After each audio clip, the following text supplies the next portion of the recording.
Hello everyone and welcome to an Unearthly Podcast. It's our first episode of the new year and it's time to talk about Christmas 2012, snowmen, and strangely anachronistic women who seem to be Mary Poppins.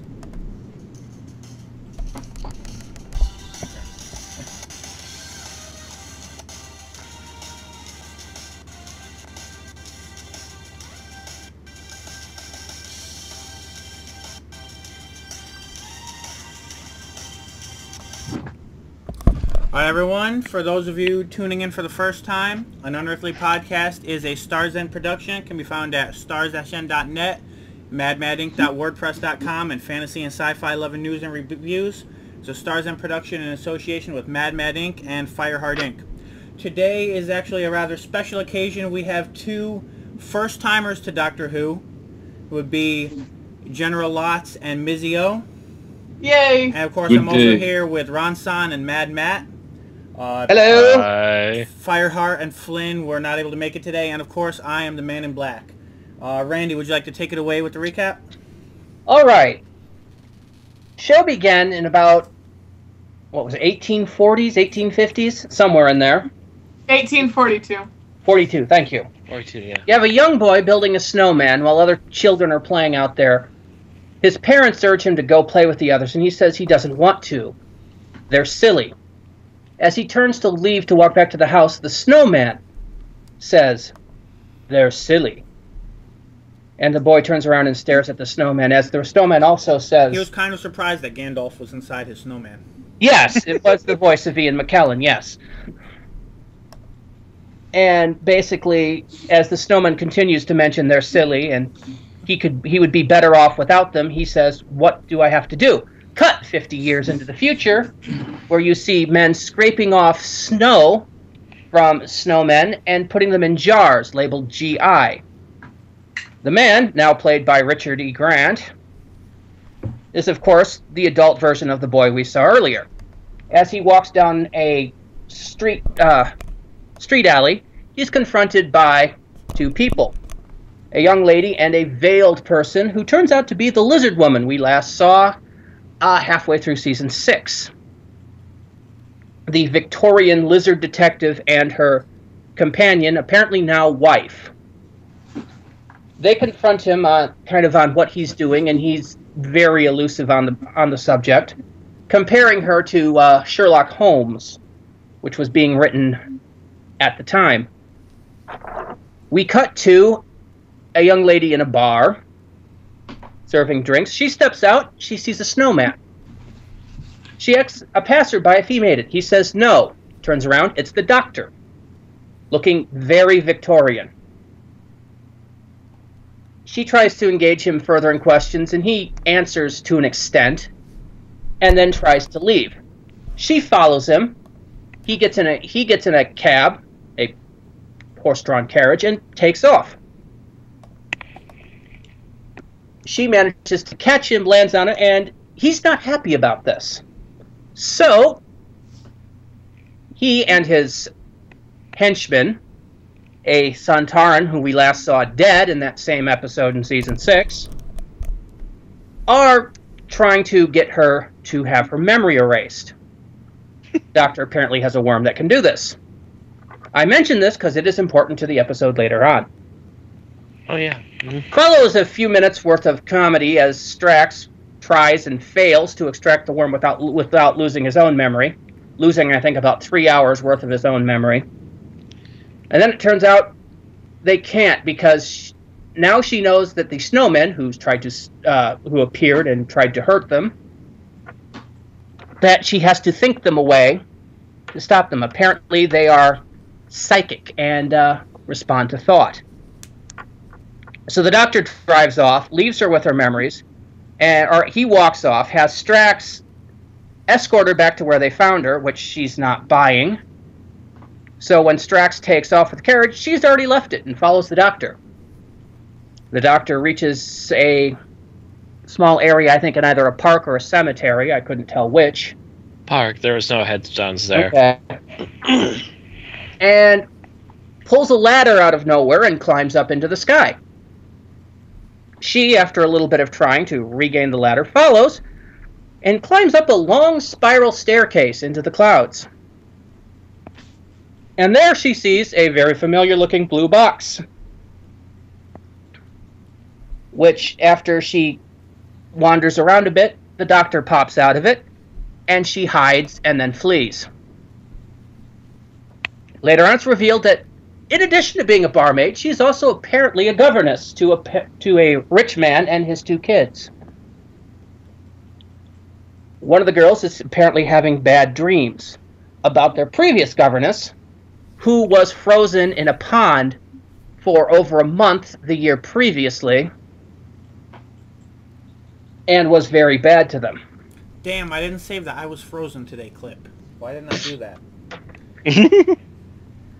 Anyway, when they go out, that pond is still frozen from the recent snowstorm, even though all the other snow has melted.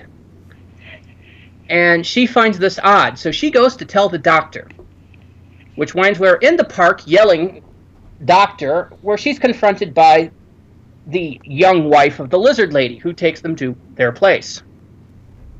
Who she's probably explained that the doctor does not do help, and if she wishes to try to convince him to tell him one word. After a bit of thinking, she winds up telling him pond. This is relayed to the doctor, and that actually sets him into action as he begins investigating this whole snow situation.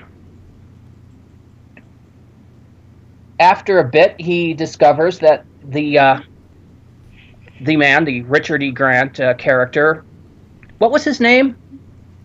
Dr. Mr. Simeon, that was it, is the one behind this, and the big vat of snow he has in his office. And discovers, of course, the pond where the governess was frozen. That must be related to it all. He shows up at their place when out of the pond apparently comes an ice version of their previous governess. Very pissed off. The doctor shows up, melts her, after which she promptly reforms, and after some chaos ensues, winds up with the governess and the doctor. The governess's name is Clara, by the way, on the roof of the building, which is where the doctor put his little cloud. They climb up the little ladder and staircase to the TARDIS. The doctor gets to show off the new TARDIS interior, hands her a key, after which she's promptly grabbed by the ice governess and thrown off the cloud. They crash. Everybody there thinks she's dead. The doctor materializes around her. And after a little bit of angsting, he determines to save her by saving the world. So he goes, confronts the bad guy, shows a map of a lunchbox that has a map of the London Underground circa 1967, and mentions something about it being a strategic weakness to a metropolitan area. Strips away the voice of the Ian McKellen voice of the snow, which turns out to be, of course, the voice of the young man. The man, still determined, even after discovering that basically it was just all of his dark memories formed in that created this intelligence, decides to go through with it anyway, grabs the lunchbox, which the doctor told him contained a piece of the Ice Woman. Instead, it contained the memory worm, which bit him and drained all of his memories. This turned out to be a tactical error, as he thought this would also destroy the intelligence. It did not. The intelligence decided to try to use him as a puppet. However, meanwhile, back at the house, which was covered by this mysterious snow when they attempted to rescue the Ice Woman, the bad guys, I mean, everything was looking grim for Clara. She shed a tear, and the family was crying. The psychic snow picked up on this, and it turned into rain, which caused the ice to melt. Yes, saltwater rain. Which caused the ice to melt, and apparently destroyed, well, or at least disembodied, the intelligence. Victory. Doctor. However, on his way back, Clara dies. But before she dies, she says some very strange things. Words that the Doctor had heard before in Asylum of the Daleks, being spoken by Oswin right before she died. And that actually turns out that the person's name was Clara Oswin Oswald. Mostly the same name that we heard from the person in Asylum who had been stranded on the Alaska. Souffle Girl. It's of note that Clara also, in her her first visit to the TARDIS, asked for a kitchen so she can make souffles. So the Doctor deduces that even though, having been with both of them and seen them both die, that this is somehow the same person, and convinces himself to go off and look for her. And that's pretty much where the episode ends.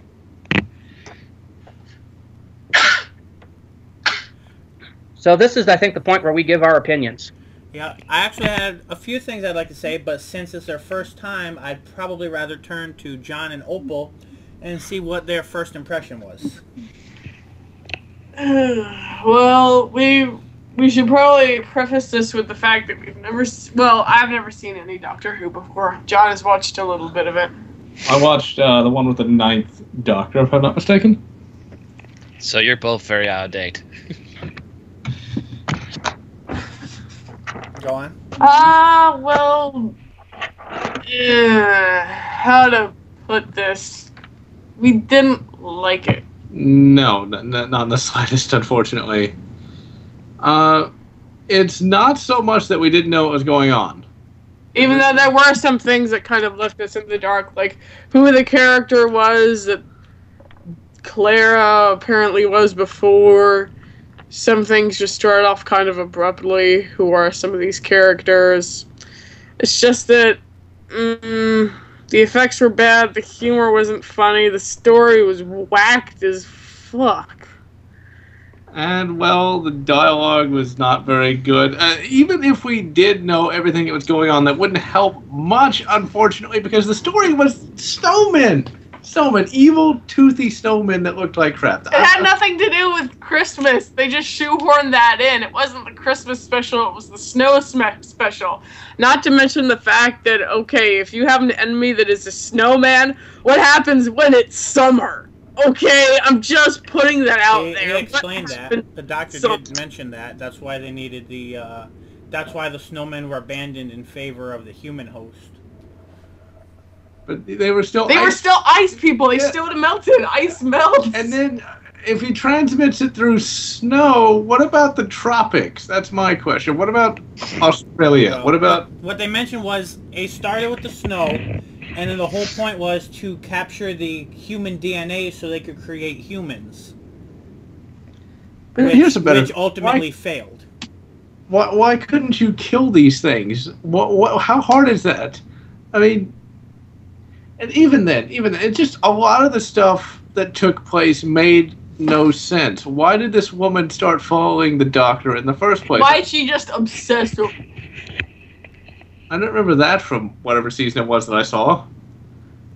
I mean, and then Strax. What the hell was that? That has got to be one of the worst costumes I've ever seen in my life. It was a Santaran. Santaran, they've been around since the third Doctor, dude. It doesn't mean it was good. And then the CGI was quite literally some of the worst I've ever seen. I can understand they had a low budget, but if you have a low budget, don't do that. Don't make an animated ice woman that looks that crappy. Just don't do it. Yeah, that was my only nitpick. And then we could go on. I mean, it just... quite simply was not good. I know it's like the last episode of like season 6 of series 2, but even if it wasn't, this is not going to get us into Doctor Who. Actually, it's not the last episode. It's kind of the mid-season of it. I mean, I don't know if this is what Doctor Who's usually like. Because if it is, I just don't think it's the type of thing I'd be interested in. I don't know if this gives the wrong impression of it or if it's a nice representation, but I think you're getting the wrong impression because actually, honestly, the impression I got from this was that it's a really silly, humor-filled, hokey, special effects-filled show whose stories are completely random and make no sense ever. You've never seen Classic Who, have you? That is kind of the point. I can't go for that. I can't go for it if it's executed like that. I can go for it in the idea of it, but not that. I don't know. Just something about it just didn't click with me. Nor with me either. I mean, it. Well, I also would add that BBC is suffering massive money losses, so they're cutting corners literally everywhere. And yeah, that kind of means Doctor Who's digital animation production just kind of tanked. Yeah, I don't think they're using the Mill anymore, which was the production house that did the special effects through seasons 1 through 4. And I wish they were back. 90% of the time did a fairly good job of it with a fairly low budget. But not low enough. But in the end, even if the special effects had been good, the writing really just sort of let it down. I mean, evil snowmen. And there's a bunch of logic flaws. I mean, I guess that's to be expected. Dude, you seriously going on the evil snowmen? We've had to look at little fat babies. So it gets worse. It always gets worse. The snowmen weren't evil. The snowmen were just constructs. I'm not sure where you're getting. Although, in essence, they were. Defense, the adipose weren't actually evil. What the show was going. Well, the impression you get is basically on the surface evil snowman. I do disagree with the title, considering that the snowmen basically only appeared early on as like a scare tactic and then were immediately removed. Yeah, but Moffat didn't want it to actually mention the intelligence or great intelligence, because that was supposed to be his big continuity bomb. For those of you that don't know, the Great Intelligence was something that the Second Doctor fought way back in 1967. Okay, so it definitely it's definitely connected to the whole Yetis thing. It's not just a fan. Oh yes, oh yes, together. Oh yeah, it was definitely intended that way. No doubt about it. Okay. Yes. In fact, away from evil snowmen. Unfortunately, it just comes down to evil snow.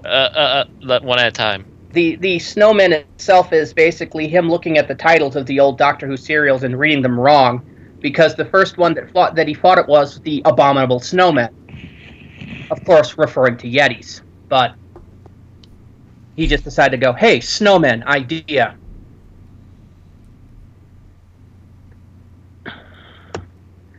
More like I just can't take the show seriously at all. For our new people, I just sent a link to them that shows the sunsets from the classic series. I just can't. If this is how it is usually, I just don't know if I can take the show seriously. It's a very lighthearted show. Oh yeah, there's the old Santarans. Yeah.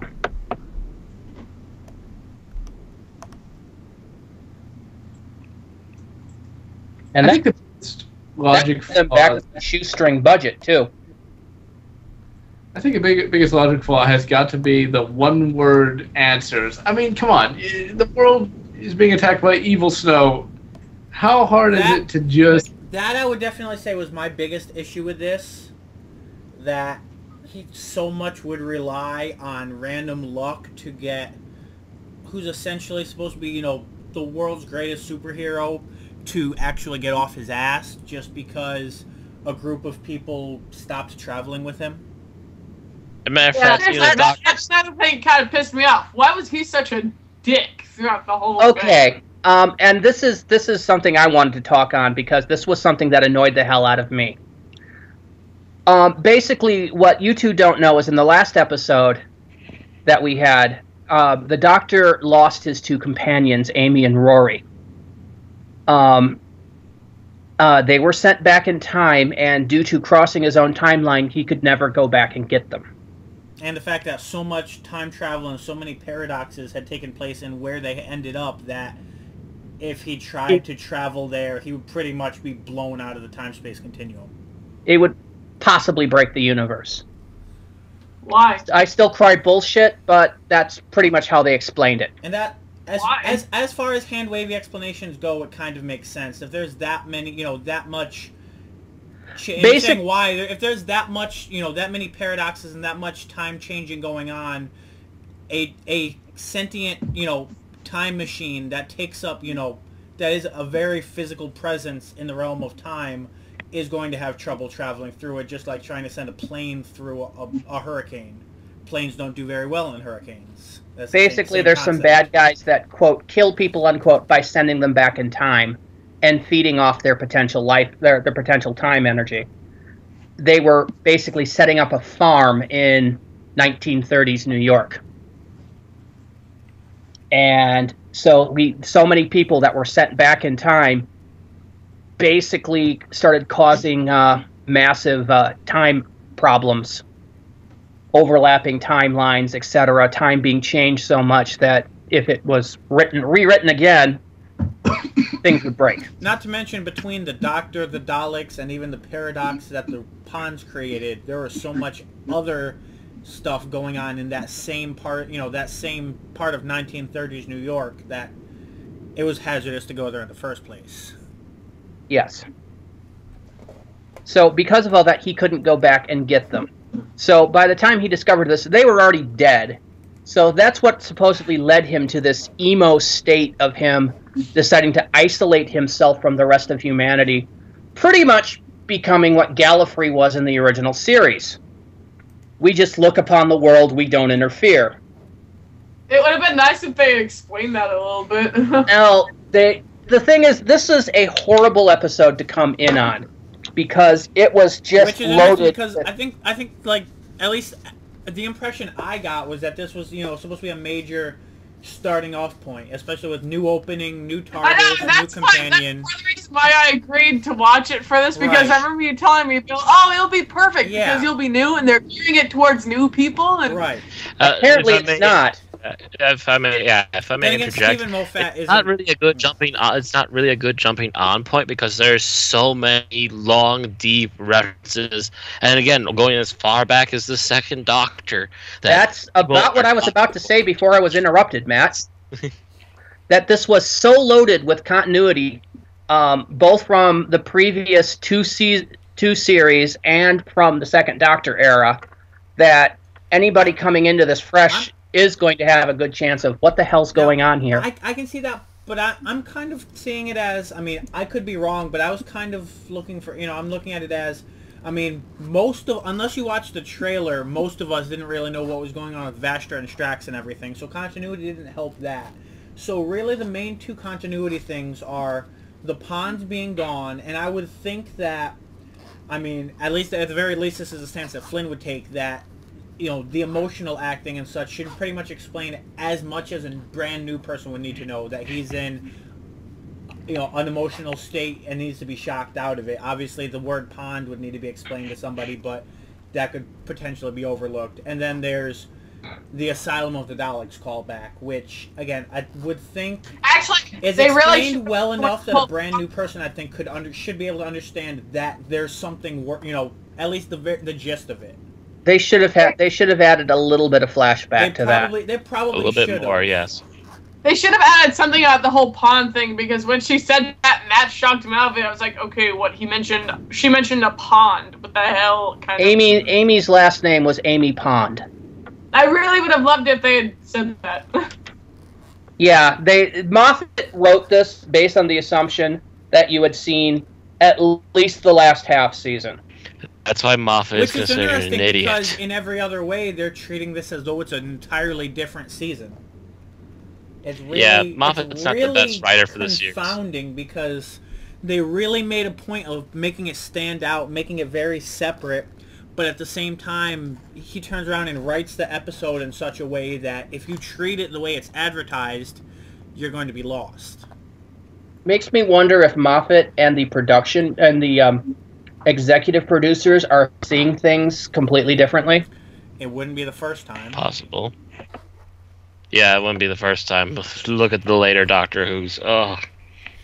To be honest, as far as a Moffat episode of Doctor Who has gone in the last 2.5 years, this one wasn't that bad.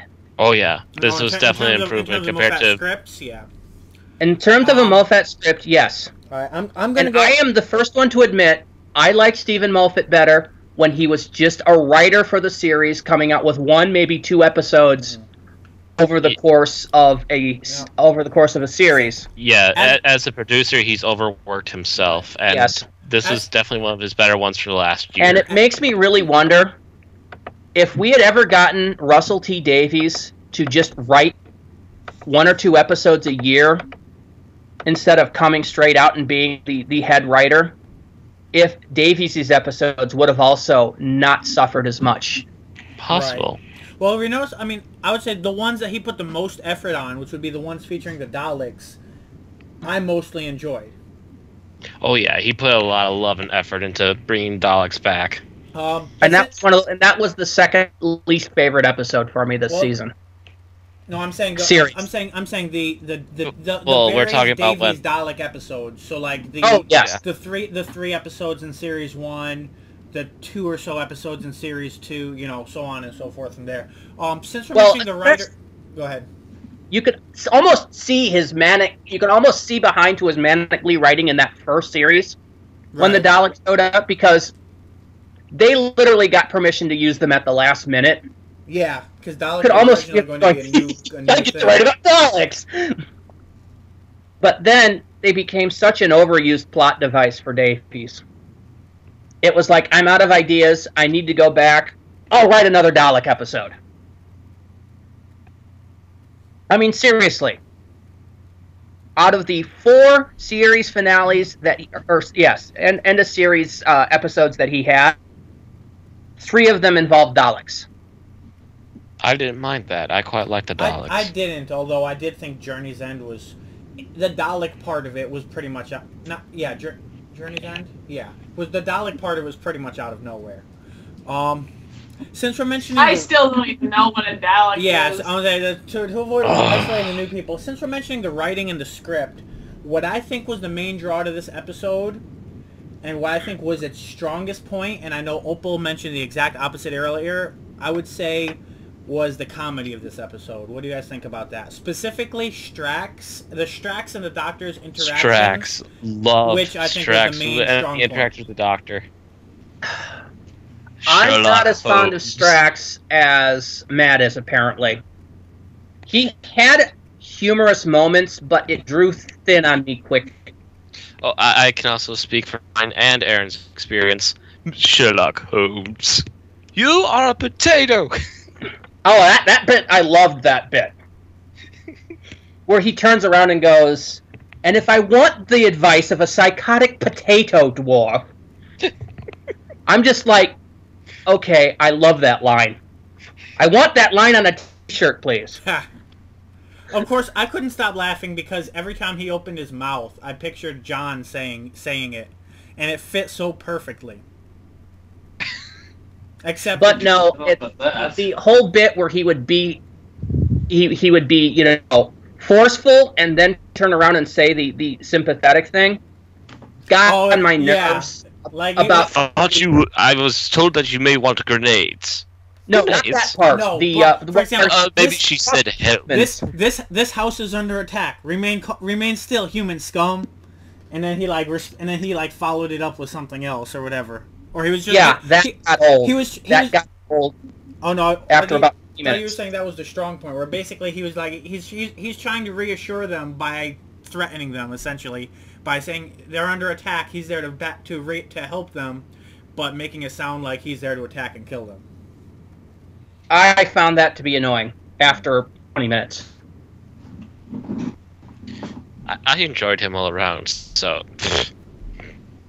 And to be honest, the lizard detective and her little girlfriend, I didn't like them the first time they appeared. Yeah, Vastra and Jenny were oversold in this. I think they were...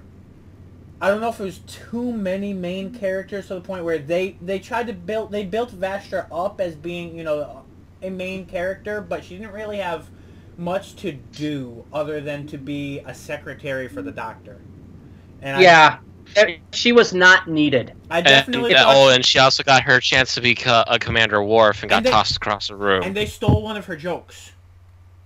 If you guys obviously Opal and John would not be aware of this, but in A Good Man Goes to War, when they had the first time Strax called a girl boy, and Vastra had her little joke where, oh, you're calling my girlfriend a boy, she's definitely a girl. It was I think it was funnier the way they did it, but I'm trying to explain it. I just personally I could have done without them. They could have actually written this episode with just the Doctor and Strax. They could have. So adding them was just unnecessary amount of characters added. Yeah. It was pretty much just to be filler. I think that's kind of a staple of Moffat. I think Davies would write a lot of, companion the Doctor and a random visitor, Shakespeare or whoever they're visiting. Whereas Moffat does seem to have a very big supporting cast, but they don't always have something to do. They're a lot of times just there for characters. Yeah, it was like that last episode which had River Song in it, and River Song basically sat in the background for like 70% of the show. Right. I mean, which was the only good part of it. Unless you're going to go with the whole, marriage is powerful theme that they seem to be pushing. Yeah. But that anyway. I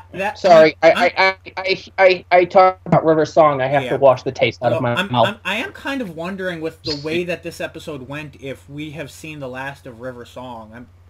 It's hard to tell, but it's kind of. I hope so.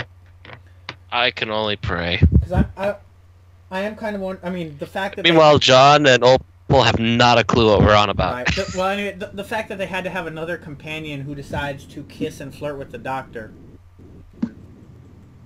Yeah. That's right, we haven't mentioned that yet today.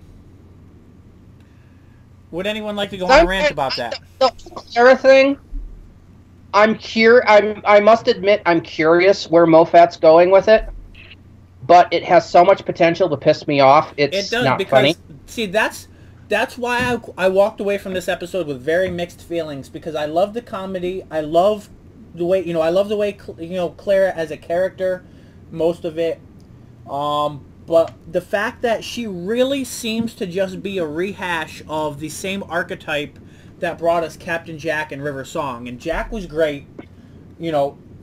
River had her ups and downs. A lot of people would say more downs than ups, but most people say she had at least a couple of ups. My opinion on River Song is on record. And so far, just to reiterate, in case you've never heard this podcast before, I hate River Song.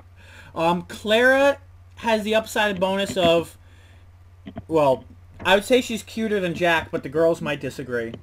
Definitely cuter than River. I don't think anyone would disagree.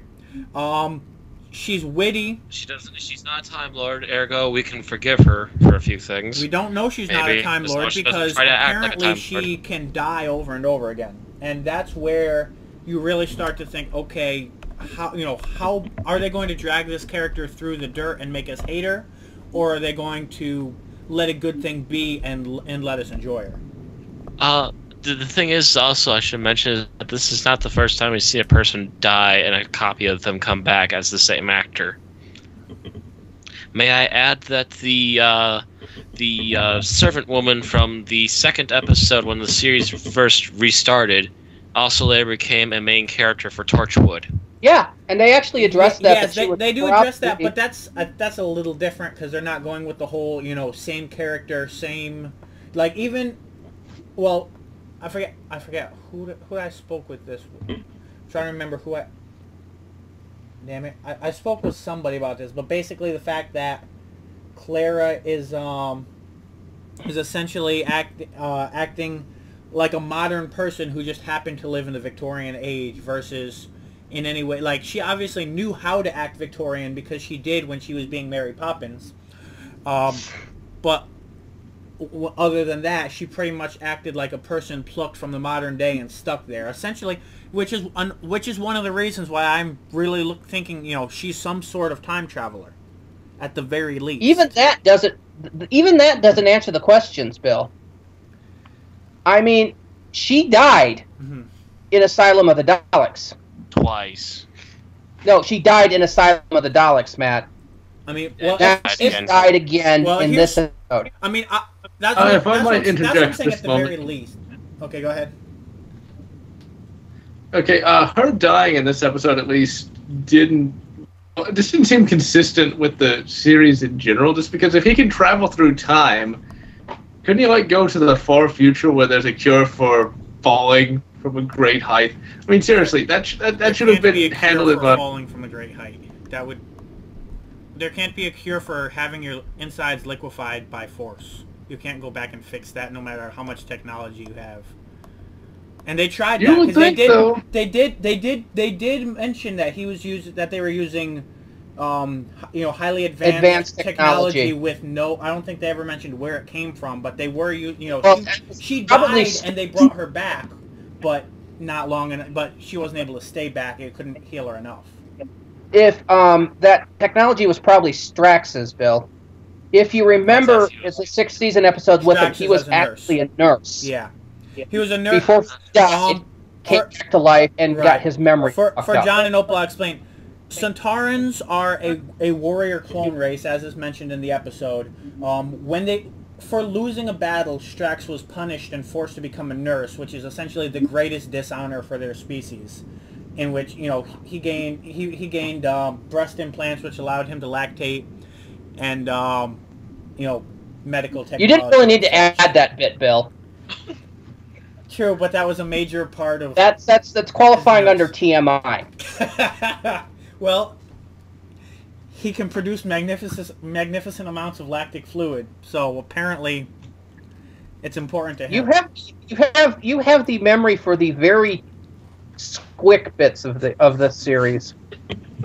And still, it would make sense for the Doctor to take her to the year 5 billion, which he did, and there should be some sort of medical technology that could regenerate her internal organs or allow her to have some sort of consciousness transfer. I mean, the option of time travel was open. That the whole series is based around time travel. But that still takes time. It takes time, and he is currently locked into this continuity chain. So if he went up, took half an hour, come back, he's still part of this continuity. He can only come back about half hour later. Yeah, his time.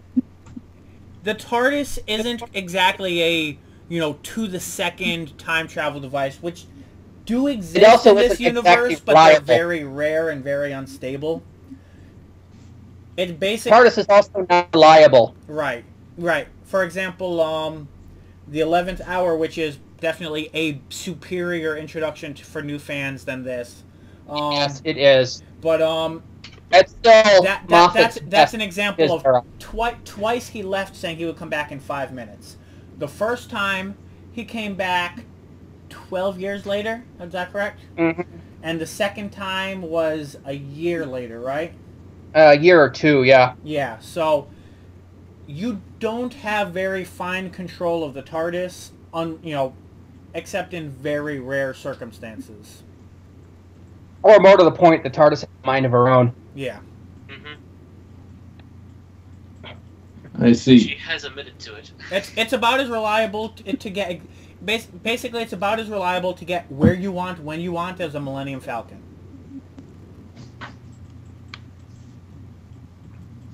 The Millennium Falcon The Millennium Falcon's hyperdrive breaks down every time there's an Imperial cruiser on your tail. No, only during Empire Strikes Back, Bill.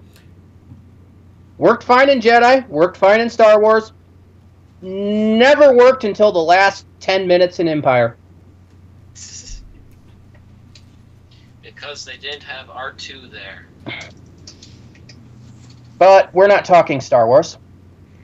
Right, we're talking Doctor. Yeah, it was an analogy. Yes. But, yeah. The TARDIS has a mind of its own, so you could set it to go 5 billion years in the future to get a cure, and wind up in 1642 during the French or not 1742 during the French Revolution. That must be a fairly recent thing, because I seem to recall from the series I watched that they were able to go to specific time periods. When were you watching? He said he watched the 9th Doctor, but here's the thing: even the Ninth Doctor got things a bit wrong. There was one episode where he was aiming for 1867 Italy and wound up in Cardiff in 1860 period. The first time he brought Rose back to Cardiff, he meant to come back 6 hours later. He came back 6 months later. Yes. So right away it established that fact. That it was unreliable. Sometimes it's spot on. Other times, it's not so spot on. It's whenever the TARDIS wants to have a laugh at him. Yeah, it's basically when he thinks he's getting too confident at controlling it. He's not. Apparently that grindy whoosh sound is actually the brakes still on. Don't mention that, Matt! That was the worst line ever said by River Song. Because if the Doctor drove with the brakes on, then every other Time Lord in the original series drove with the brakes on. So that line makes absolutely no sense. Actually, that's true. According to the Doctor, every Time Lord in the original series didn't understand their own technology. So what? I think it's a bit of a lie. What? I forget where the quote came from, but it was basically the fact a quote from the Doctor talking about how they were flying around in prehistoric technology that they didn't, understand how to create anymore and such like that. I do not remember this quote. It was probably like a Deadly Assassin quote or something like that. But I know there's a Deadly Assassin back and forth, Bill. It wasn't in there. Okay. Yeah, you're talking to Flynn would probably know what I was talking about, but he's not here.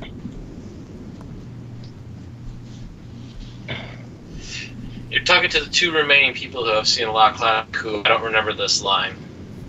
I remember the Fourth Doctor yelling at people that they're running around in an ancient piece of junk spaceship, but that was not Time Lords. Yeah.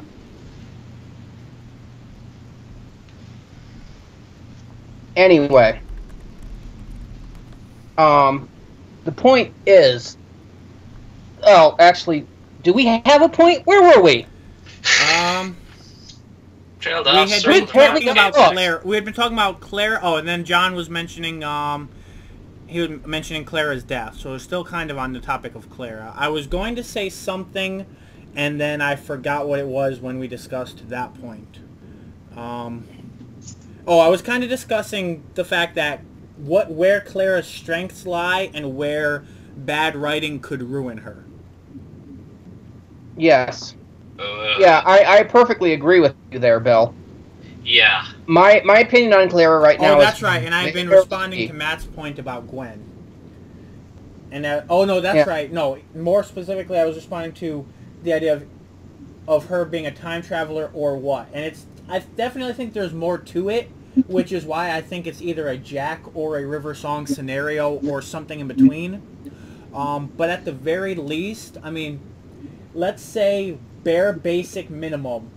She died in the Snowmen, had some sort of time travel device that brought her to the future to escape dying somehow, and then the last time she finally died would be in Asylum of the Daleks. Now that sounds a little too Except that doesn't explain what she was doing in the modern era, does it? Yeah, like I said, that sounds a little too coincidental to me and would probably be, an that sounds too simple to me, especially for Moffat. That's too simple anyway. His writing is usually complex to the point of breaking past complex to being actually nonsensical, or at least on the verge. So yeah, I do think there's more to it than that, but I was just saying bare minimum. Yeah, that's the one problem with Moffat's writing is time at the bare minimum. Although, does she travel physically is the question, but it's too early to discuss Clara. Right. We don't know. We don't know. Do not have enough information. All we have are questions, and we can theorize, but it's pure speculation until dawn breaks. So yeah, we'll need to wait until the second half of the series before we even get a thumb on it. Provided Moffat doesn't actually wait until the next series to start explaining this, if he does at all. Yes, which is another wonderful trait of his writing. As far as we know, she could be the universe's new Kenny. Yeah. Which is unfortunate because we just got over having our own Kenny. In the name of He could wind Rory up Williams. every episode of the upcoming series, and the Doctor has to find her again. No explanation. It's just how it works. Mm-hmm. And that's when I start buying my plane tickets to go smack the crap out of Moffat. And that's where the character would officially be ruined, and that would be very sad because she at this point I still would maintain that she is a good, enjoyable character, but she's very much on the verge of. It would not take much to ruin her as a character at this point, just because of the contrivances and the. Repeating plots that are already surrounding her. But since this has gone a bit more of a negative tone than even I expected, because I thought I felt more negatively about this episode than most people, what do we think worked? I mean, I described the comedy, which Matt agreed with me. Anything else we think worked with this episode? I love the new interior of the TARDIS. Oh, God, yes. Oh, I appreciate you saying that. It's gone back to the classic look. I love it. Yes, it is I actually like it even better than the RTD era TARDIS.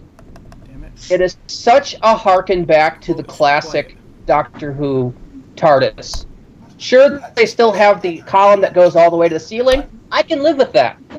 I do think it's a little over the top in its flashiness. You know, the way the lights go and, that kind of thing. Mm-hmm. But even so, the console itself is beautiful. Yeah, I think it looks good. And I was trying to play the second Doctor's response, but apparently the quote is just not loud enough to get picked up by at least sound clear through the mic. So I'll be adding that in post. I'm sorry, you have to wait on the quote because I am talking! Sorry. Sorry, had a 10th Doctor moment. No, that was the 9th Doctor. The 10th Doctor said, I'm not listening. 10th Doctor, Christmas Invasion. Really? Oh, no, it was 11th Doctor, Pandorica opens. Okay, so Yeah, it's appeared 3 times. First it was the 9th Doctor yelling at a mountain of Daleks. Then it was an old guy yelling at the Doctor who responded, and I'm not listening. And then it was the 11th Doctor yelling at multiple fleets. Yep. Yes. Anyway, yes, the new TARDIS is beautiful on the inside. I hate to say it, he stole some of my ideas. I'm mildly pissed about that. Because the only person up till now I've been able to say you've stolen my idea was to Russell T. Davies, who would occasionally do something with his plot arc. It's like, I was going to do that. Now I can't do it in my fiction because that's going to be just repeating. Damn you. But yeah, there's some portions of the new TARDIS design that are just like, I was going to do that. I like that they have the blue lights back in the center console. I like the fact that the base console itself is now cleaned up and less cluttered looking. And they propped it actually has hexagon. So here's a question. Would you guys think that he redesigned the TARDIS so that we couldn't have any more issues like, what are the names of them? I'm assuming you've both seen Time and Space? The minisodes? Yes. Do you think that was an inspiration for his changing the console room around? No, I just think he had a lot of time. He's been going on in Victorian London for God knows how long. So you don't think mostly you don't think it had anything to do with skirts being seen from below? Surprised he doesn't have a new screwdriver too. Yeah. John and Well, Opal, I'm sure as quickly as they get sick of the coral look, he was also getting sick of the steampunk look. Yeah, I really did not like the 5th and 6th series TARDIS interior. I like the Russell T. Davies one so much better, and this take Russell T. Davies one, and the best portions of the classic Doctor Who TARDIS. I agree with that part. Yes. I mean, I haven't really seen a TARDIS interior that I did not like straight up at all, but I definitely think this is a great way to merge the old and the new. Mm-hmm. John and Opal, was there anything? The only thing that would have been that would have even added a little more touch if they'd had a little harken to the movie era TARDIS. As much as people hate the Doctor Who movie, would you rather the fireplace or the clocks? What's that? Would you rather the fireplace or the clocks? Just that cavernous console area with the rising spires. That's actually where we first actually got the TARDIS that had the center console, the center column that went all the way up.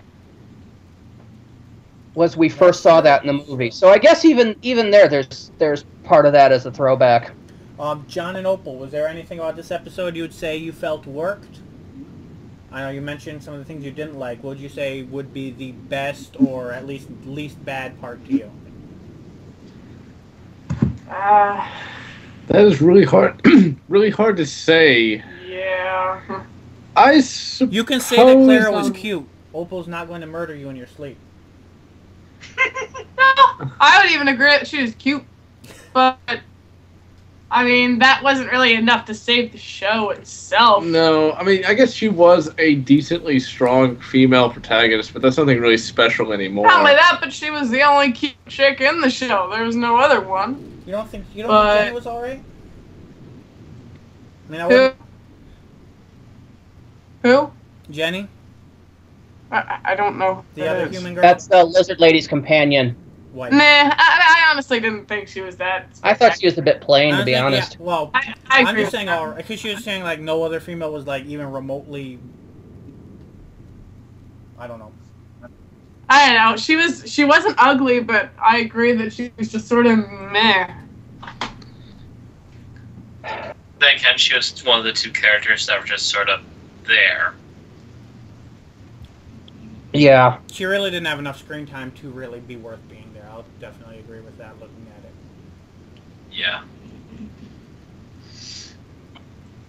What were you guys think?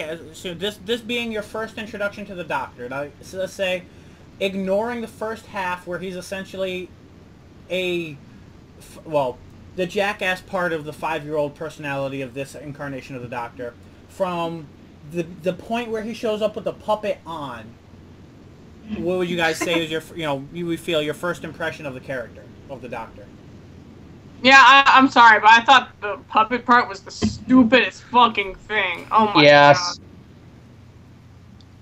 Basically, I'm gonna stick with just rewatching the 9th Doctor because he actually was kind of cool, whereas this guy is really. You might want to throw 10 in there. Yeah. I liked 10. And I'm not fond of 11. I'm going to say, but I don't think it's the actor's fault. I think it's Moffat's fault. Right. I'm going to say, the 11th Doctor definitely has his strong points. Don't get me wrong, but I would say I think of all the people in this room, the 11th is our least favorite Doctor of the 11. Correct me. Yeah, if Flynn was here, he'd be arguing vehemently on this. Flynn, I think, is the only person of the of our group that would disagree with me there. I think. Yeah, I want to back Matt Smith as the Doctor, and there are definite moments where the 11th Doctor shines. The problem is that we have Moffat heading this thing, and Moffat doesn't seem to know what to do when he's not doing Tenet. This season, the writing has been very inconsistent, which has made for a very unlikable Doctor, because one minute he's a 5-year-old who can't stay still for 2 seconds. The next minute he's another 5-year-old who's moping and throwing a tantrum, and another minute he's another 5-year-old who refuses to accept facts. Can I take a moment and address that, by the way, Bill? Sure. The whole Dr. Emo bit was what really annoyed me about this, because of the fact that, yes, okay, he'd lost Amy and Rory. They still lived a good long life. Yeah, they lived another 40-some-odd years after they left. Why does this hit him so much harder than, say, Donna Noble, who he was forced to erase her memory of her time with him? Or his granddaughter. Rose, who was lost in a parallel dimension. Or Perry, even, if you go back to the classic series, who either was lobotomized and used as a brain vessel for a reptile creature, or married a barbarian king. Or Adric. Very happy as barbarian king. Or Adric, who freaking blew up and died, as we covered in Earthshock. What is it about these two that makes him decide to turn his back on the universe? Stephen Moffat has overemphasized the importance of these characters in what has been now a 1,000-year life of the Doctor. Yes, they're his companions, they're his friends, but he's lost companion friends all the time, and it hurts. It's affected him, but never to this extent. Now, one could argue that it has been the last 7 seasons that we've seen starting to back up on him. Because he's lost Rose, he's lost Donna, and now he's lost these two. And as he lost Rose and Donna, you saw him become more remote and emo-y. But you also would see him bounce back. Yes. During specials and whatnot. You know, he would gain some perspective he never after. turned his back on the universe before, and it just seems to be so exceedingly out of character for him. And that's why, that's also why I was specifically saying ignore the first half, because the characterization on him was not very good there. Focus on the second half in terms of, you know, what you think I'm of just the saying, character I'm as a just new pointing character, this out as another issue with this Right. episode I had. That was what really irked me the most about this episode. So, Randy, what was your favorite thing about the episode, or anything that you thought worked at all? Other than the new TARDIS, Sir Ian McKellen.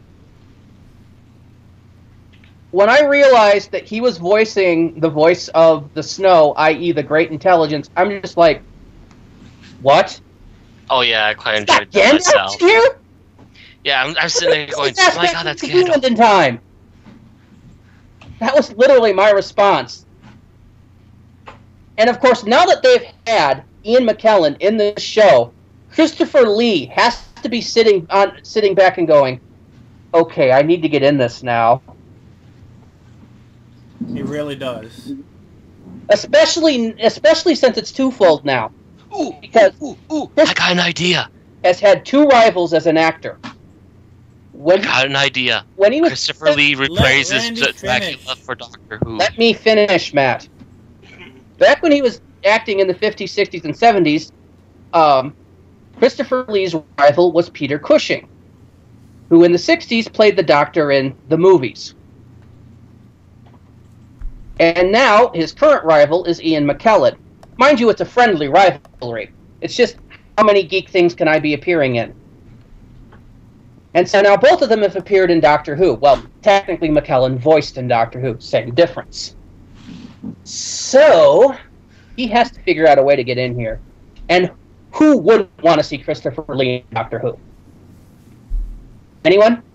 Christopher Lee as Dracula. No. Doctor Who. Hammer Studios or whoever owns the rights would sue. Unless they were They're Doctor Who doing fans Dracula anyway. movies, so they can fight it. Yes. Actually, I don't think... Can you... Well, actually, no. They don't, Right. I'm not sure if I would Added even... Dracula Doctor Who crosses lines that should not be crossed. Is Dracula in the public domain yet? Yeah, I think so. If not, it's darn close. Either way, anytime a show features Dracula, it's pretty much a good sign the show has jumped the shark. Oh, this show's had vampires before. It's had multiple vampires before. Power Yeah. Rangers bounced back. I do remember the episode with Buffy. That was a little odd. The Blade movies jumped the shark with Dracula. It's just one of those things that you should not put into your main continuity stuff. And Doctor Who and vampires, like I said, Matt, yes, it's been done. Do you remember what it was? Is the fact that, you know, back in the dark days, the Time Lords and the Great Vampires were at war, and the Time Lords exterminated them all, except for the elder one who managed to escape to another reality, which is where that episode came in. That's already been dealt with. Are you talking Vampires of Venice or something else? No, I am talking classic series, Oh, okay. State of Decay. So Part of space trilogy. Vampires of Venice was definitely one of those episodes where it had an idea that could get a lot of people interested, but an execution that left a lot of people bored. Yeah. But I would also remind you that Dracula actually did appear in Doctor Who once before. What's that? Dracula himself has actually appeared in Doctor Who before. As a waxwork. Oh, are you talking about the chase? Yes. God. Yeah, that was ridiculous. I mean, well, the ridiculous part about it was that a Frankenstein statue could beat up a Dalek. It was awesome. Oh, so new opening. Chase was largely a comedy episode. Let's face it. Yeah. And that was back in 65? No. Around that. Yeah, 65. So new opening. Okay, I liked the new opening. New opening was awesome. The new opening, as I well. loved the fact that it harkened back to the classic Doctor Who, that just for the briefest of moments, Yeah. you saw Matt Smith's face.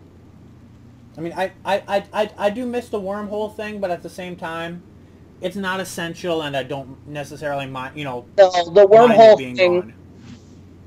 oddly enough, the wormhole thing, in its kind of the present form that we saw it in, started in the Doctor Who movie. Makes sense.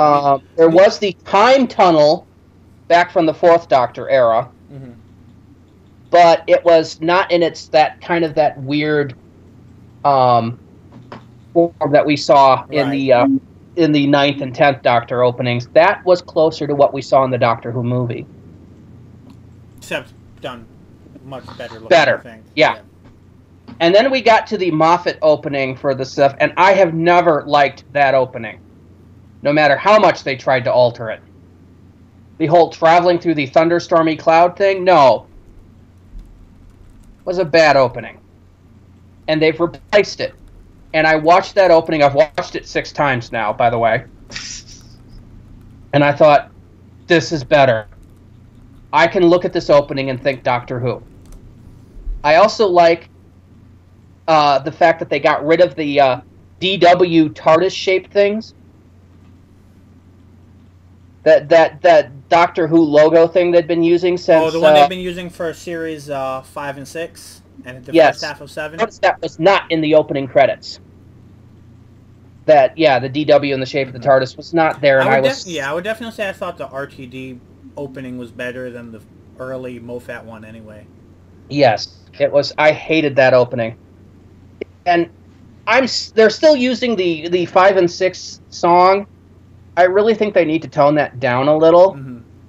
Because they think the thing is going to be edgy and dramatic. And the thing is, Murray Gold, the composer for Doctor Who, said back when they were back in the first series, back with Christopher Eccleston, the 9th Doctor, said the thing about the Doctor Who theme is that the original Delia Derbyshire version from the 60s, in its purest form, is the best thing out there, and he didn't want to overdo it. Right, and I agree, because I think, because I would say, outside of the original Hartnell theme, the RTD theme was probably, I would definitely say it would be my favorite, because it's almost identical mind you, to the original. Every time Murray Gold has redone this theme, he's added more to it and taken it away from that classic feel. Yeah. Because he added a little bit to it in the 2nd Doctor, which wasn't bad, or in the 2nd series. It was adding the middle 8, which I thought was perfect. The middle 8, by the way, is the bit that goes do do do do do do do. That part was missing from the 9th Doctor era, and it annoyed me to no end because that was part of the theme. He added it in, and I was like, yes, awesome. Then we got to the 4th series, and he started... I call that the rock and roll version. It was the first version of the Doctor Who theme in the new series that you could headbang to. And I was still a little worried that it was getting a little overdone. And then it went through that in specials, and we got the 5th series. And this overblown orchestral bit with lightning strikes and stuff, and I'm just like, Murray, what are you doing? If I remember, it actually sounded like one of the middle ones from the classic, except dialed up to 11. It was like, I don't know if it was like the 6th Doctor or the 5th Doctor or one of them, like just taking... it was one of them that had more to it than the others, and then it was just like cranked up to 11. Yeah, to me it's like, Murray, what happened with keeping it to its purest form? Mm-hmm. Seriously, guys? Tossed out the window. Yeah, it's just he kind of tossed it out the window. Lame.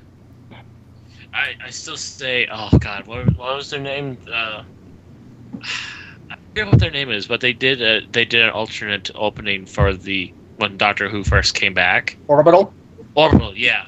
They should be doing the music instead. I don't mind that. I don't even know if it's are they even still together? They've done a second version of the opening theme. Yeah, I know, but I don't know. They might have broken up since then. I think they only did that about a year ago or so, but... Oh, no, they originally did it in 2005. Opal and John, since I realize you're left out of this conversation, I'm going to grab there's a few videos of all the Doctor Who themes together. I'm going to link you if you're interested. Yeah, we're kind of bickering like a bunch of old men now. We're not really bickering so much as just like talking and reminiscing and being a little random about it. They broke up in 2004, Matt, shortly after they turned in that theme, but then they reformed again a couple years ago. Ah, and that's when they did the redo of it. I betcha. Because I remember the remake of their attempt at the Doctor Who thing came out not too long ago. They did a version of the Matt Smith version, oddly enough. Sorry, I tend to wiki things when I'm not sure of information. I'm the same way. God help us if Wikipedia ever went down. I would be without my facts. Well, I tend to more resort to like a fandom-specific wiki. So if it's like anything related to a Doctor Who anything, I would go to looking up information on the band Orbital, who just did a cover of the Doctor Who theme. Probably not going to be that big on the Doctor Who on the index file. Kind of depends, because some fandoms are really, really up about that, and if you make something even remotely related, they'll grab it and put it on the fandom wiki, and some just won't. Some will only put out official releases. The difference between casual fans and hardcore.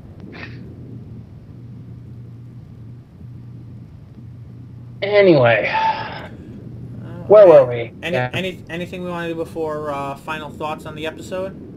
Let's see. What have I covered? Covered the Dr. Zebonus. Check. New TARDIS. Check. New opening. Check.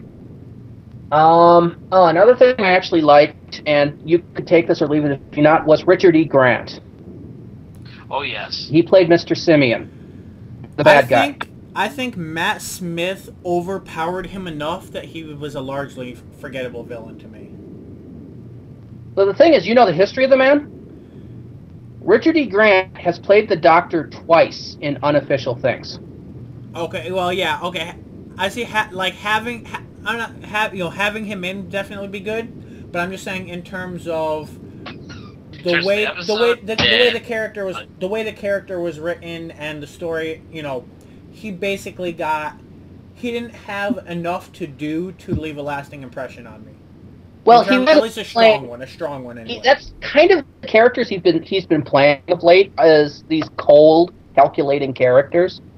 Richard E. Grant would give him a few years, and Richard E. Grant will make a wonderful Ebenezer Scrooge. He basically played one of those guys who's basically, he's the human puppet who thinks he's, going to get riches and ends up ultimately being nothing but a pawn for the alien invader. And you've seen that in every single science fiction series out there, and it's just not that memorable in terms of character-wise. It's like he's there to set things up and then be discarded when there's no more use for him. And not discarded in the way that he's discarded by the writer in terms of, the writer having nothing to do with him, but simply that's the way the villain works, is that, ultimately the human has to be discarded to make way for something greater. Yeah, in a way, it is a disappointment for him to be used like that. To be honest, I would have brought him back as the new incarnation of the Master. Oh. Could you imagine that? A cold, calculating, sneering. It'd almost be hearkening back to the original Master. Yeah, Oh, I can see that. I would love that to happen. Although, And that's kind of the same way I feel about the second series episode, School Reunion, and how they used Anthony Stewart Head. He'd be good for that. Yeah, he would have made a great reoccurring villain. Ultimately, in my mind, I have this idea of Christopher Lee as the Master, and that's just such an awesome idea that I really don't want to displace it. It's awesome, It would never happen. You have to but call that one under will not happen. it would never happen, but I don't want to displace the idea until I have to. The reason I say that is the fact that A, Christopher Lee would want way too much, and if he did it, it would have to be a one-shot role. It would which be a means one-shot, yeah. The Master again. Yeah, and furthermore, he's already complaining about even leaving Britain anymore. Imagine having to constantly come to the studio. Doctor Who The studio's not a big deal. It's in England. Yeah, He just doesn't want to fly in a plane, Matt. That's his He thing. doesn't He's want to worried fly flying in a across the United world States. to New Zealand. That's a little different than, taking a bus to Cardiff or whatever. Mm-hmm. Are they still filming in Cardiff, or? As far as I know, they're still filming in Wales. That, as far as I'm aware, has not changed. Whether that'll continue to be happening depends on whether BBC Wales still manages to function with the reduced budgets. For those of you that don't know, talk about the reduced budgets, is the BBC used to be partially funded by the British government, kind of similar to the way public television is here in the United States. Very recently, Parliament, recently being within the last year and a half, Parliament voted to cut their funding drastically, if not completely. So which I would like to think means that they're going to take a lesson from American and Japanese programs and all of a sudden start producing tons of Doctor Who toys for fans to collect, but I'm not sure. There's some very specific licensing issues certain hoops the BBC has to go through to be able to produce things like that.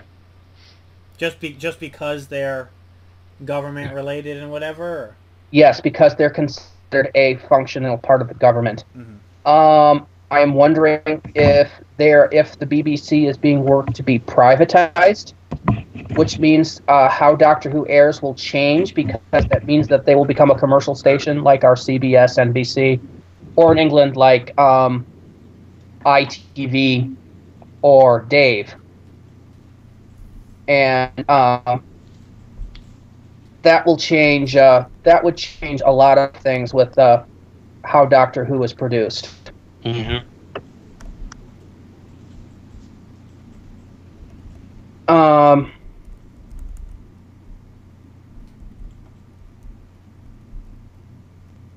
It's going to be interesting to see how that works. Definitely, they've lost a total 20% budget reduction across the board. They've cut staff. They're, of course, cutting, each show's budget, everything. And, I mean, this is hitting across the board from Doctor Who to Top Gear. Which means we're not getting Torchwood back anytime soon. Probably not. No. I would also note that for anyone who's not into politics, essentially right now, Britain is being run by Republicans. Well, conservatives. Don't say Republicans, Matt. That's pretty much the image that has been painted to me by British people. I don't think so, because gay marriage was legalized. By fiscal conservatives. Mm. Well, Britain runs a different way than our government, but that's another subject. Let's not get into politics anyway. True. Before the final thoughts, John and Opal, since we've been talking a lot about, BBC, Doctor Who, and stuff that we discuss on the podcast every week, have you guys had any questions, anything piqued your curiosity, anything about the episode you just still don't understand, you'd like explained, or anything? At this point, not really, simply because I mean, since I'm not going to watch the show, I guess there's probably a little point in having things explained to me since I'm probably not ever going to watch another episode, so... Yeah, so it goes for me. We'll see that later this month, because I would definitely... I mean, I was going to wrap this episode up with some recommendations, but I would definitely not say... Never let any one episode of Doctor Who deter you drastically, because every episode is drastically different, and I definitely would have some recommendations that, especially, you know, knowing you personally, I'd have some things I think you would very much like to see. But don't make me regret having you come down here for 2 days. As well, but to any other new fans, I guess I would like, after we do final thoughts, there's gonna be a brief discussion on that. But Doctor Who has an extremely wide range of appeal, and this being, to me, the historical episodes. I mean, these aren't the same as the historicals period that they used to have that had no fantasy or sci-fi elements. But still, I tend to find the ones where they travel through history to be among the weakest episodes of the new series, at least. I don't know if Randy and Matt agree there, but really, it really is hit or miss. Yeah. The Ninth Doctor era, I liked the one with Charles Dickens. With Charles Dickens. I didn't hate it, but I found it to be one of the weakest of the season. I watched that episode, and to me, it's like, oh my god, it's like classic Who all over again. The one with Shakespeare, I wasn't as fond of, but I didn't actively dislike Let me it. put it this way. Aside from Love and Monsters, the historical episodes are probably the only ones that I have not gone back and watched since I finished watching. Love and Monsters is the only one I absolutely despise. Right, it is, but I'm like, I would say I can't think of a single historical episode, unless it was set off of Earth, that I went back and watched after having completed the show. The Doctor Dances? Okay. Let me rephrase that. Anything before the 1900s, then, or anything before World War II, because the World War II ones I'd probably all gone back and watched. No, that's still technically considered historical. It is. You're right, and you caught me out on that. But I would say anything before World War II, I don't think I've gone back and watched, unless it was off of Earth. There hasn't been that much. I mean, other than the Charles Dickens one, there's been I think one or two. The Shakespeare one. There's been one per season. The Van Gogh, Shakespeare, Charles Dickens, Vampires in Venice, the werewolf one. I like the werewolf one. Oh, the werewolf one's awesome. The werewolf one, it was all right. Dude, it was the best werewolf we've seen in CG in over 2 decades. The werewolf itself was good. Maybe I do need to watch it again. I liked the episode overall. The other one was, and this was half future, half past, was the one that took the one with Madame de Pompadour, which I have mixed feelings about. I haven't gone back and watched either. Yeah, like I said, that's kind of a mix, because it both takes place in the future and in the 1700s. So. And I'm sure people who hate the Doctor's relationship with Rose love that episode, because it's right in the midst of Rose and the 10th Doctor, and he's going off with this girl he just met, too. Yeah, that's part of the reason that it kind of hit me as odd, because it was also very out of the blue. Yeah. The 10th Doctor did like to kiss the ladies. Ladies like to kiss the 11th Doctor. Mind you, there's several scenes in that episode I love. The Doctor coming out with the tie on his head, and, Was that the one where he pretended to be drunk? That yes. Scene? Mm-hmm. Yes, I love that particular scene. From Thick-Alia. And so is your dad. But yes. Opal, wait, and John, did you have any comments, questions, anything about anything that we've discussed? Or from the episode? Not really. My main thing is this. The writing for this episode was absolutely abysmal. Moffat. Moffat! Alright, so I think... That's it. It's no longer Bellman for me. It's Moffat. Right. So I think with that, we can go on to final thoughts. Any comments that you felt you haven't made yet, or if you feel like you need to wrap up, and your score Best of the Moffat episode this year. Well, start with John and Opal, and we'll go around from there. I think we basically already gave our final thoughts. We just didn't like it. So it was horrible. Would you say 1 out of 5, 2 out of 5? I'd give it 0. 0 out of Ouch. 5. Mm. So I'll you give it didn't half point. laugh at one. You didn't laugh at a single joke. You weren't. I didn't like any of it. Okay, we laughed, but it wasn't at what they. We laughed in a way. Oh my god, this is horrible. Yes. I think John's been a bad influence on you, Opal. Mhm. No, because it just no. It wasn't a good show. And who's to say he influences me and not the other way around?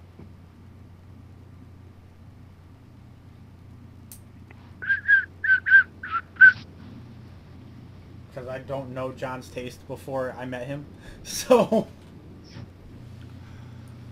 so anyway, you're saying you would both agree that both 0 stars? I don't like it, and this makes me have even less interest in seeing Doctor Who than I had before. So for me, unfortunately. Last Doctor was good. This one, not. Okay. Matt? It was a good episode, but it was good for Moffat. Moffat, yeah. So you're saying it was good based on a sliding scale where a 3 out of 5 would be a 5. Yeah. Well, actually, you say For a good even. episode for Moffat, but then we think about it. You're saying since he became showrunner, because when Yes, RTD since he was became the showrunner, showrunner, yes. he was a great episode writer. Oh yes, Moffat was excellent back in RTD's era. Yes, I but ever look since he forward to his became episode. head Speaking of honcho of which, the show, to interrupt where we are, John. You mentioned you watched the 9th Doctor.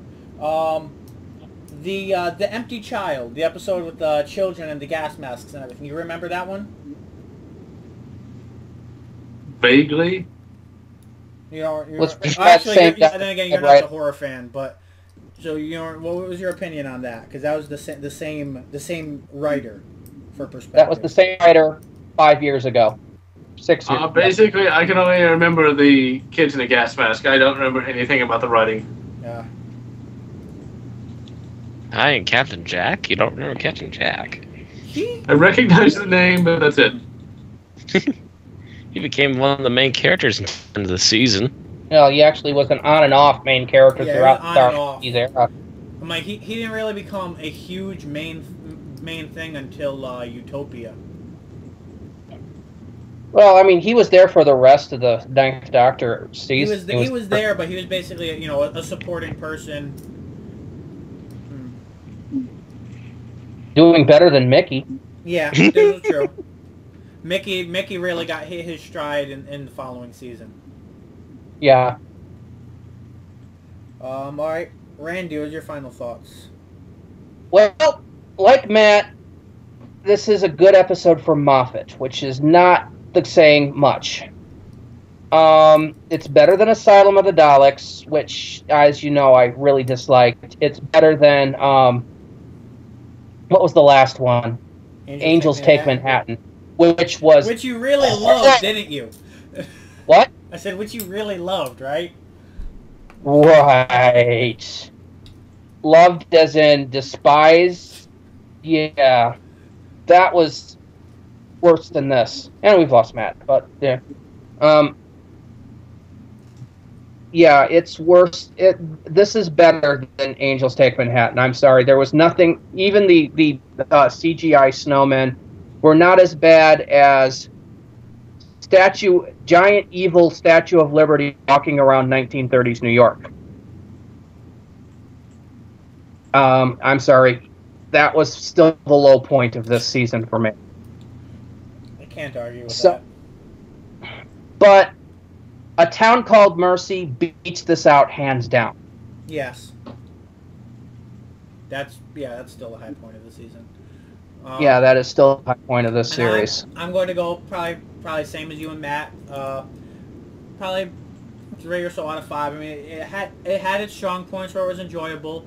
I liked the humor. I thought it looked good, except for, I'm basically just going to say the scenes in the house, because that's the only place where the ice lady shows up. And other than, outside of her, I'd say it looked good. Villains could have been a little stronger, but they were passable when you consider that the villains weren't really the main focus. When the mystery around Clara and the Doctor getting over his own demons were the main focus. And that's actually Moffat in a nutshell. Oh, there we go. The villains not being important in their own stories? Yeah, the actual Doctor fights the monsters is not important than the whole character drama. Mm-hmm. I mean, if you remember Power of Three? A couple episodes ago? Yeah. Where the entire fight with the big bad was a unanimous anti-climax. Mm-hmm. To the character development between Amy, Rory, the Doctor, and Rory's father. It was just... It's like he only really half puts effort into these episodes, I swear.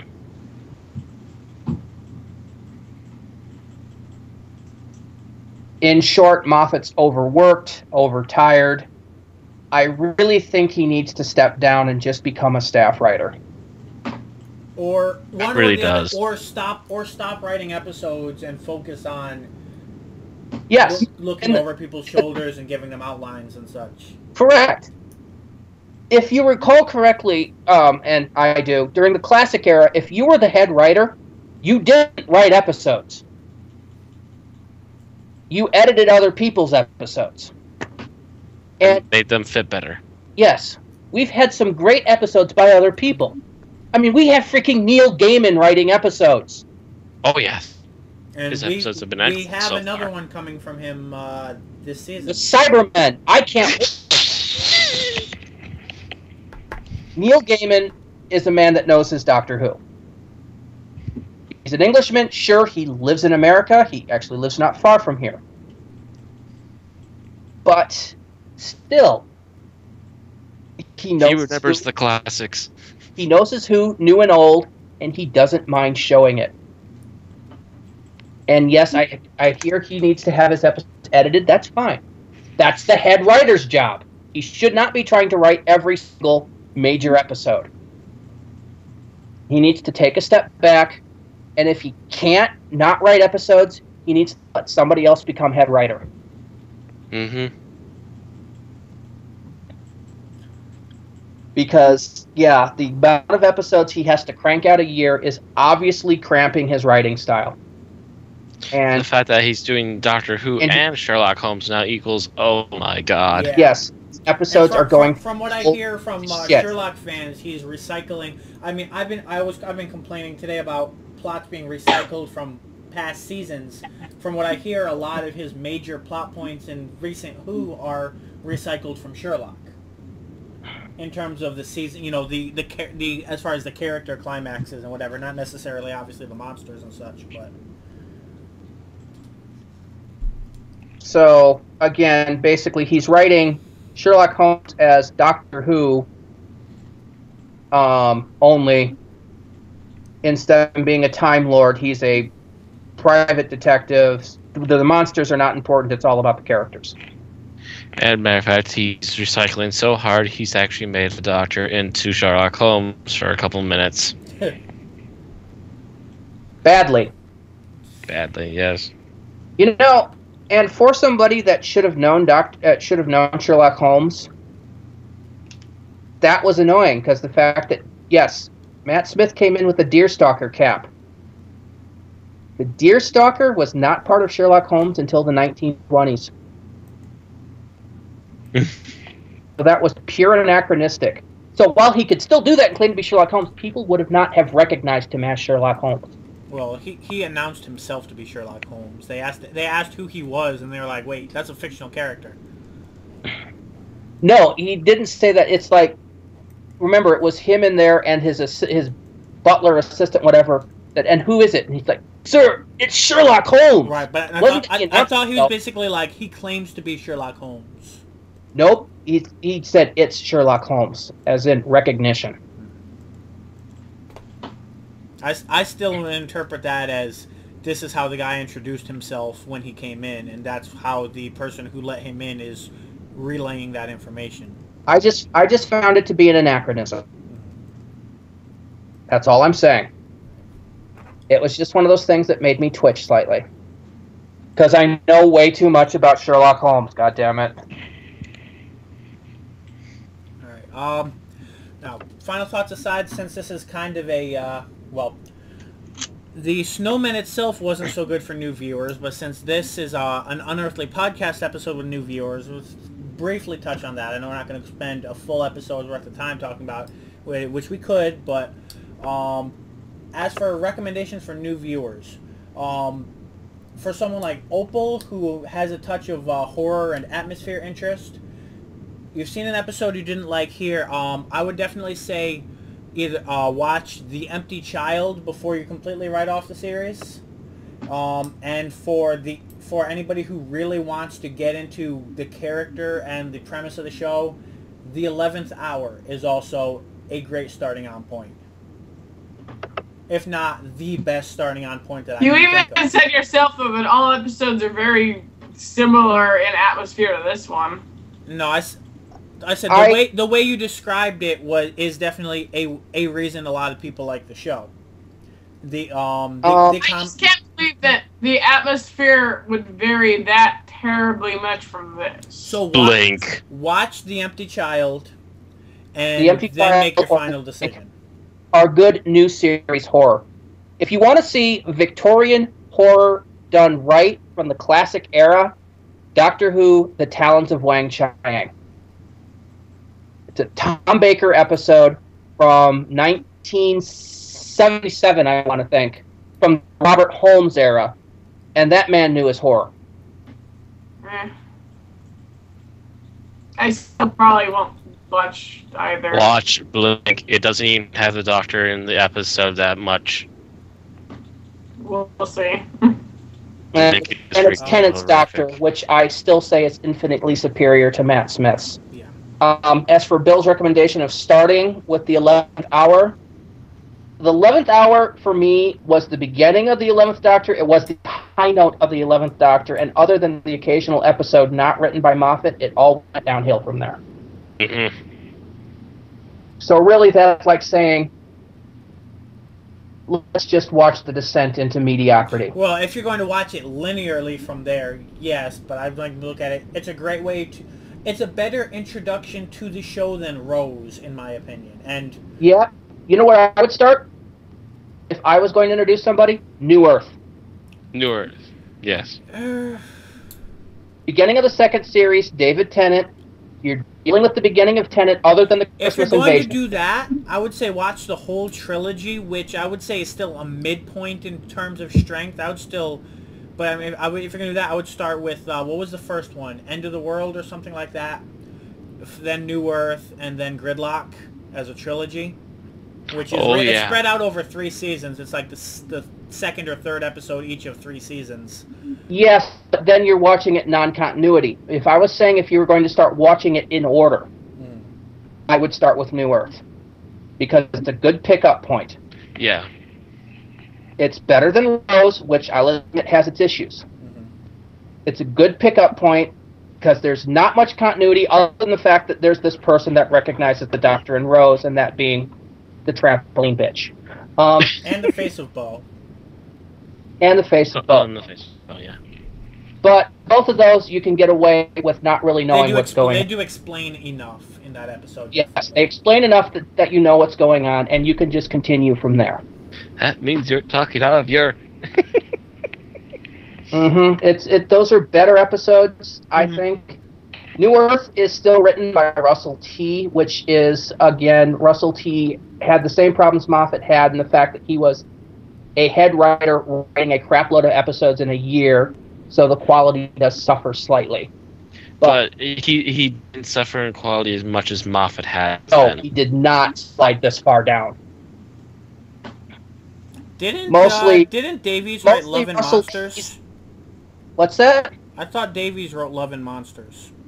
Yes, but he had a lot of constraints in writing it because he had to use the villain that was selected by the child from the Blue Peter contest, and he had to write it even before he knew what the monster was. So he needed to write it very Generic. I quickly. still would say there's enough wrong with that episode that doesn't excuse even half of it. But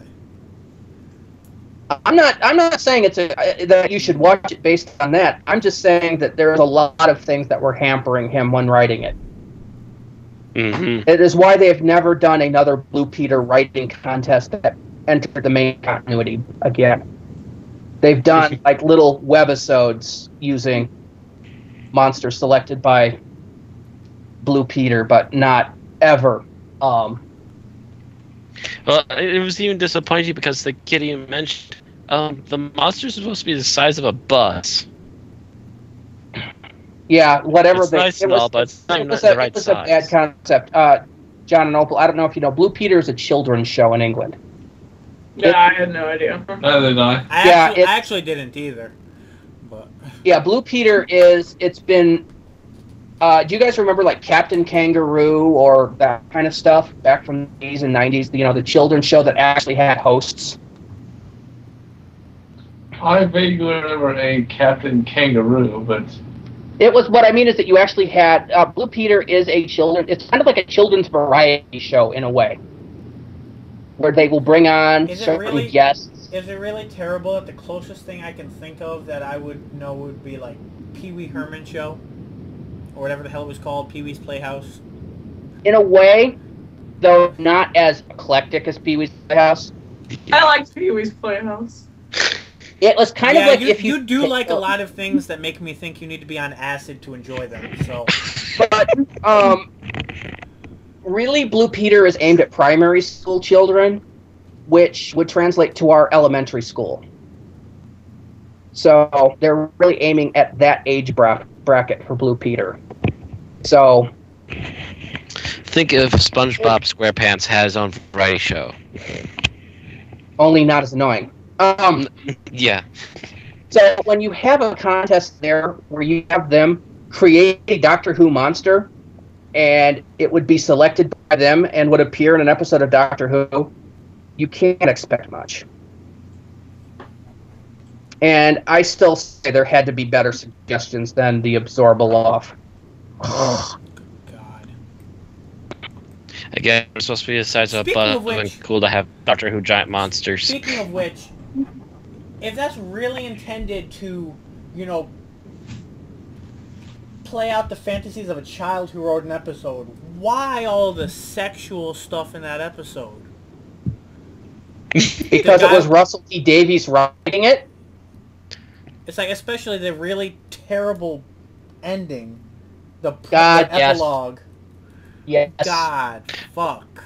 The only thing I liked about the episode is that they kept playing ELO.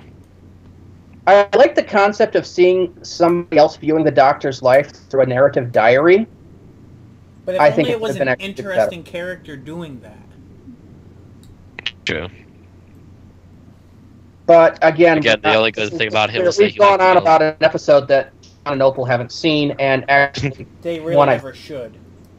They probably never want to, ever. that was just not the best episode.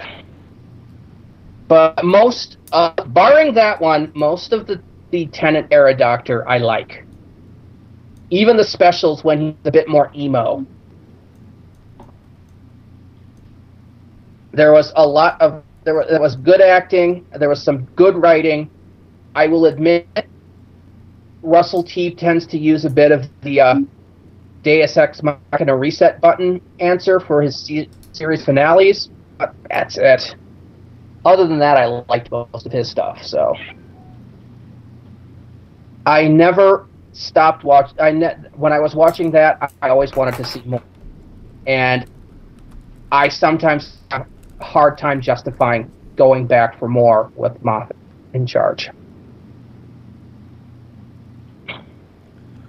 Alright guys, I think that wraps us up for tonight. All right. We've got a few weeks, well, a few months before the series picks up. So for the next few